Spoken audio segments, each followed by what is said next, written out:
On YouTube today we're going to talk about the Plano Edge. Are they really worth all that money? So these Plano Edge boxes have been on the market for a few years now, and you know, if you guys are like me, sometimes you're a little skeptical when these new products come out because they cost a lot of money when they're first out there on the market, and these are no exception. They're very high dollar boxes, some of them upwards of $30 a box.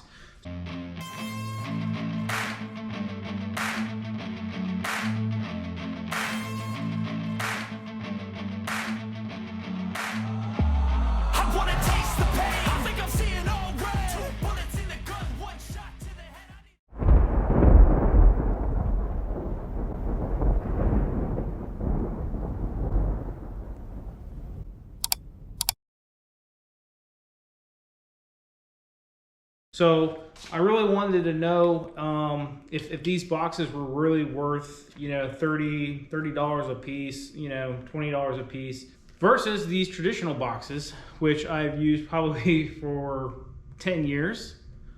These are obviously way cheaper. These are about $20, $30 a pop. These are about $5 to $10. Both got good functionality, and today I'm going to tell you kind of the good and bad of both of them.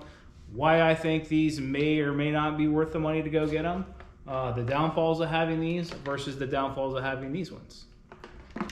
So after many failed attempts of different tackle boxes over the years of both kayaking and fishing out of a regular boat, I kind of wanted to step up my game on tackle organization. I spent a lot of time rummaging through boxes, trying to find out what boxes I need, where I'm going to place them, if I get on somebody else's boat, what do I got to take with me. So tackle organization was key for me to kind of tackle this year. So as you can see in the background here, I have a whole rack of nothing but multiple types of different storage containers that I use either in the kayak or in the boat. This was a gift this year, so I figured I'd give it a try. I got about 10 boxes total that range from these smaller size ones up to the jig box, up to the crankbait deep box. I'm gonna go through these things and maybe you guys can determine whether or not they're worth the price. What I really like about these bins are the little water wicking boxes that they've inserted in here. They really help keep the moisture out. In these other boxes, you'll notice if you put away a wet lure, come back the next day and it's gonna be rusted. You really have to open these up, let them sit out for a day if you get any type of rain or anything in there. And it's just kind of an inconvenient. You know, when I come back from a bass fishing trip, whether it's in the kayak or on the boat, usually all these boxes are laid out across the top of my boat so they can air dry, which is kind of a pain. It's not the end of the world. These things do snap shut. They are watertight, but because they are watertight, they will keep the water inside just as much as they'll keep the water out. Some of the other things I don't really like about these boxes, I've put these little labels on and they've fallen off all the time. I don't know if it's because I just didn't rough up the surface or I didn't use the right glue. My labels will always falling off of these things. But the Plano Edge, they don't go anywhere. Once they're on there, they stick on there very well. So I've had these in my boat for a couple months, used them. What I really like is the ability to look down and see all these lined up and know, there's my swim bait, there's my terminal tackle, there's my jerk baits. So that saves me a lot of time fishing. And there's a ton of configurations in these things as well. I'll go through this a little bit more. I don't have anything in this one. This is my swim jig box, which I don't use a lot of, obviously, you can see. But there's tons of slots in here. You can move this water wicking box up to the front, back to the outside of it. But the other part that's really nice is how well these lock. And they lock really tight. So another really huge reason why I love these boxes is because of this reason right here. You see how thin these are? These things are awesome. They don't take up a lot of room. They snap shut. They hold everything. You can flip them over. You can do whatever you want. Stuff's not going to move. But because they're so thin, I could expand my tackle organization. Don't tell my wife. But I could expand what I need to put in here. I could do one with nothing but weights, nothing but hooks, nothing but shaky heads. So I can configure it however I want to do if I want to go out and spend more money. All right, guys, the next box I'm going to kind of go over is the crankbait box. It's a small crankbait box. You can fit quite a bit of crankbaits in here. I know a lot of people that are really into crankbait fishing probably have 30 or 40 of them. I usually use about 10 or 15, and they range from deep divers to just normal square bill for 1 foot, 2 foot divers. But all these fit in here really well. You can put them in whatever configuration you want. These are kind of spongy, so they flex and they move. So even if you put one in here and it's not seated all the way, when you do close that top and snap it shut, you're not going to have any problems. It's not going to go anywhere. They stay locked in there pretty tight. What I really love about these boxes, probably my favorite feature, is my terminal tackle boxes. This thing has really been a game changer for me. I used to have hooks in about 1,000 different places, but you can see now I got shaky heads, I got just regular hooks, worm hooks, offset wide gap hooks, more jig heads, regular small crappie jigs that I put in here, a bunch of stuff in too. Like I've just put a bunch of extra shaky head stuff in there. And again, all kinds of different configurations. You can pick this up, you can move it to the front, you can take these out. And one awesome, real cool feature that I love about these is that they snap open and they snap shut. So really convenient when you don't want things flipping and flying around. Again, I can move this however I want, shake it up, shake it down. Nothing in here has moved. Nothing at all. So here's how I have my terminal tackle set up. And what I really like about what Plano did here was multiple different size compartments for different items. Open items, small closed items, a little bit larger, and then some individually pocketed items in case you got something special you want in there. The ability to pick these up and pull them out is also really nice. I don't have to fumble around. I can open up, I can put stuff in there, I can snap it back in, and then I can throw it back in. So it's really nice. I haven't labeled any of these, one, because I don't know half the sizes of the gear that I use. I know, really bad habit. But this has really helped me optimize my terminal tackle. This is not the only box that I have for terminal tackle. I have one more that's just labeled weights.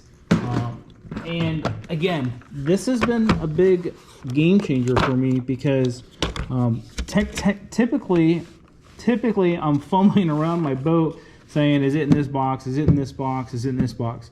Now when I go to it, I can say, okay, there's my weights. Okay, there's my shaky heads. All right, there's my jig box. There's my jerk baits. There's my crankbaits. Grab it quick, do a change out, and get back to fishing. But you can see here, same as the other terminal box here, I actually know the weights and the sizes on this one. Surprise, surprise. So this helps me, as a new bass fisherman, learning different techniques as well. So I know that, okay, I need to go back to a 1/4 ounce if it feels too heavy, or if I'm having problems casting. I got swivel set up, I got my wacky rigs, which is primarily what I fish with, stuff for Carolina rigs. But the ability to just organize this the way that I need to organize it based off of my fishing style is what I love about it the most. All right, guys, next one I want to talk about here is just the jig and bladed jig box. I'm not a huge bladed jig fisherman, probably because I don't have a really good hookup ratio with them, and I just get tired of throwing them and not catching anything. I know a lot of people here in Virginia swear by these things. I do a lot of regular jig fishing, not a big chatterbait, but I will pitch a lot of jigs in the fall time and sometimes in the spring as well. This setup is really nice. This is probably one of their nicer boxes. You could really configure this however you want.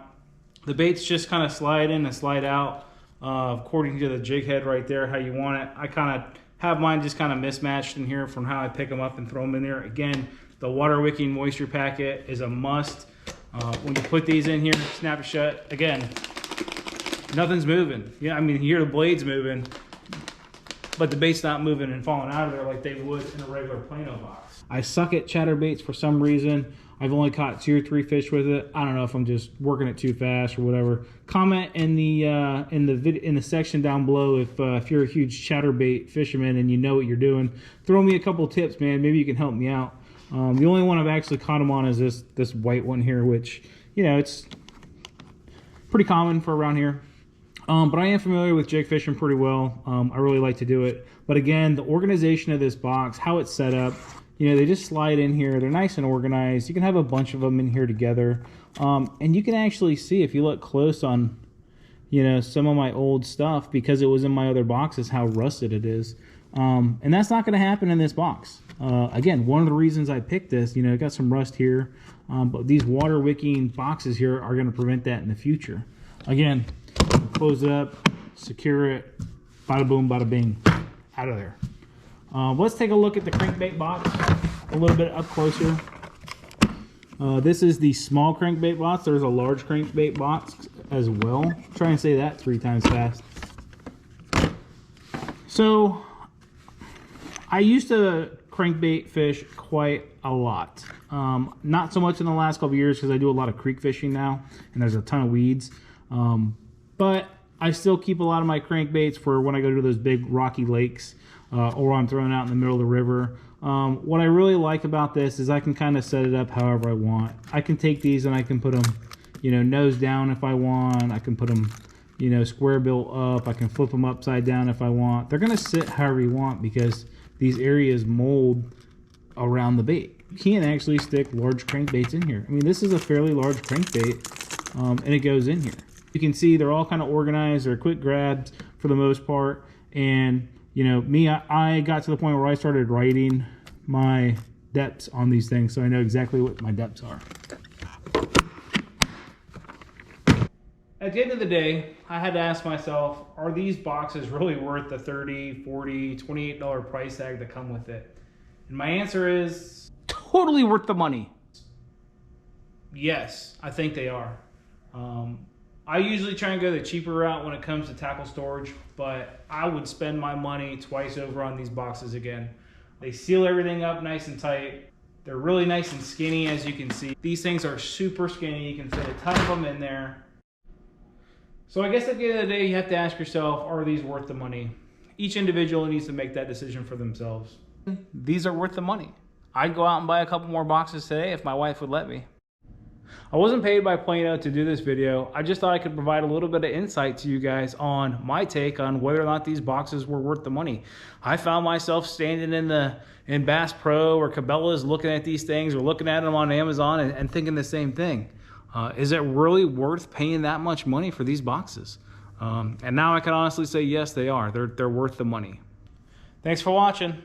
Hey guys, go ahead and hit that subscribe button.